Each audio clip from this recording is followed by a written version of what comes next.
তোর মা তো কাপড় সেলাই করে, মোবাইল দিবে কিভাবে? রাতে ছোট ঘরে বৃষ্টি পড়ছে বাইরে। মা কাপড় সেলাই করছেন। ছেলে রাফি বই বন্ধ করে বলল। মা, তুমি একটু বিশ্রাম নাও না, সারাদিন কাজ করো। মা মুচকি হেসে বলল। তুই বড় হবি বলেই তো করছি বাবা। রাফি চুপ করে থাকে। তার মনে বিরক্তি জমে আছে যে তার বন্ধুদের মতো তার জীবনে কোনো আনন্দ নেই। পরদিন স্কুলে রাফির বন্ধুরা নতুন মোবাইল দেখায়। রাফির মুখ ভার। বন্ধু বলল, তোর মা তো কাপড় সেলাই করে, মোবাইল দিবে কিভাবে? সবাই হাসে। রাফি লজ্জায় বাড়ি ফিরে গিয়ে বলল।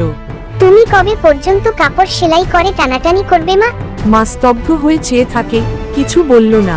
রাতে দেখা যায় মা ধীরে জানালার পাশে বসে রাফির পুরনো জামা সেলাই করছে। কখনো কখনো আমরা যার জন্য কষ্ট পাই, সেই মানুষটাই আমাদের সুখের আসল কারণ হয়। কয়েকদিন পর সকালে রাফি ঘুম থেকে উঠে দেখে টেবিলে একটা মোবাইল রাখা, সাথে একটা চিঠি।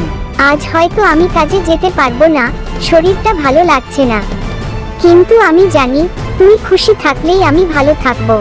রাফি দৌড়ে পাশের ঘরে যায়। মা বিছানায় শুয়ে আছেন, নিঃশব্দে, চোখ বন্ধ, ঠোঁটে এক ফোঁটা হাসি।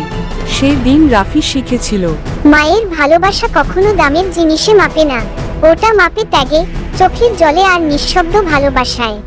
গল্পটা যদি ভালো লাগে তাহলে অবশ্যই চ্যানেলটা সাবস্ক্রাইব করবে, লাইক, কমেন্ট এবং শেয়ার করতে ভুলবেন না প্লিজ।